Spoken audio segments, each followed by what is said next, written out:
Hello friends, ఈరోజు Chandu's lunch బాక్స్లో bachelors కోసం పక్కా కొలతలతో చాలా ఈజీగా మరియు సూపర్ టేస్టీగా చికెన్ కర్రీ ఎలా తయారు చేయాలో చూద్దాం. ఇక్కడ నేను 1/2 కేజీ చికెన్ తీసుకున్నాను. మీరు చికెన్ వాష్ చేసేటప్పుడు అలా జిగురుగా ఉండే పదార్థాన్ని తీసేయండి. అలాగే చికెన్ని పసుపుతో వాష్ చేస్తే అప్పుడు మీకు చికెన్ కర్రీ నీచు వాసన రాకుండా ఉంటుంది. ఇది ఒక మంచి టిప్పు.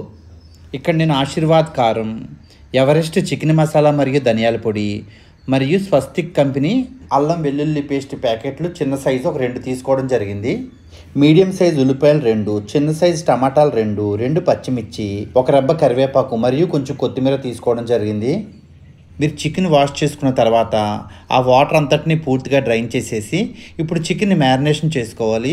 ముందుగా ఒక 1/2 టీ స్పూన్ మాత్రమే సాల్ట్ వేయండి ఫ్రెండ్స్. మీరు స్టార్టింగ్లో కానీ సాల్ట్ సరిపడా వేసేస్తే అప్పుడు చికెన్ సాల్ట్ పీల్ చేసుకుని తినేటప్పుడు సాల్టీగా ఉంటుంది. 1/2 టీ స్పూన్ పసుపు, ఆ టీ స్పూన్తో 3 టీ స్పూన్ల కారం, 1 టీ స్పూన్ ధనియాల పొడి మరియు 1.5 teaspoon chicken masala powder వేసుకోండి. లాస్ట్లో అల్లం వెల్లుల్లి పేస్ట్ కూడా వేసేసి బాగా కలిపి ఇంకా మూత పెట్టి పక్కన పెట్టి ఉంచండి. ఇప్పుడు స్టవ్ ఆన్ చేసి హై ఫ్లేమ్ పెట్టి అడుగు మందంగా ఉన్న ఒక గిన్నె తీసుకుని ఆ ఆయిల్ స్పూన్తో 2 స్పూన్లు ఆయిల్ పోసుకోండి. ఆయిల్ హీట్ ఎక్కిన తర్వాత ఇంకా స్టవ్ని సిమ్లో పెట్టి ఇప్పుడు ఉల్లి, పచ్చిమిర్చి మరియు కరివేపాకు వేసుకుని ఫ్రై చేసుకోండి. ఇప్పుడు 1 టీ స్పూన్ సాల్ట్ వేసేస్తే అప్పుడు ఉల్లిపాయలు ఫాస్ట్గా మగ్గిపోతాయి. ఇంకా మూత పెట్టి మగ్గించండి. మధ్య మధ్యలో మూత తీసి కలుపుతూ సుమారుగా 15 నిమిషాలు మగ్గిన తర్వాత చూస్తే ఇప్పుడు ఆనియన్స్ గోల్డెన్ బ్రౌన్ కలర్లోకి చేంజ్ అయ్యాయి. ఇప్పుడు టమాటా ముక్కలు వేసి ఫ్రై చేయండి.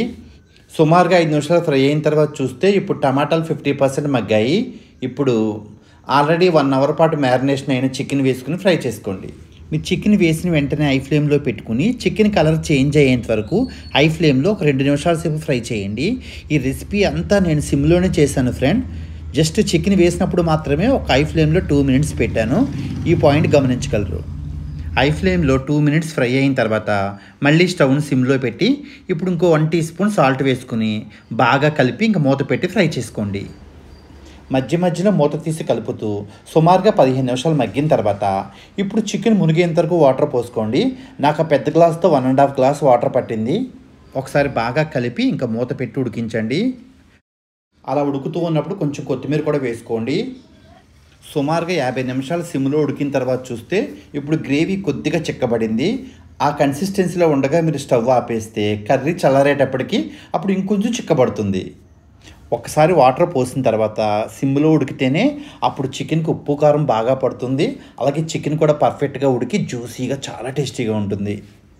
తక్కువ ఆయిల్తో తక్కువ ఇంగ్రీడియంట్స్తో చాలా సింపుల్గా తయారు చేసిన ఈ బ్యాచిలర్స్ చికెన్ కర్రీ టేస్ట్ అయితే ఎక్సలెంట్గా వచ్చింది ఫ్రెండ్స్. మీరు ఒకసారి ట్రై చేసి మీకు ఎలా వచ్చిందో నాకు కామెంట్స్ రూపంలో తెలియచేయండి. ఈ వీడియో కానీ మీకు నచ్చితే లైక్ చేయండి, షేర్ చేయండి. చందూస్ లంచ్ బాక్స్కి సబ్స్క్రైబ్ చేయండి. ఈ వీడియో చూసినందుకు ధన్యవాదాలు.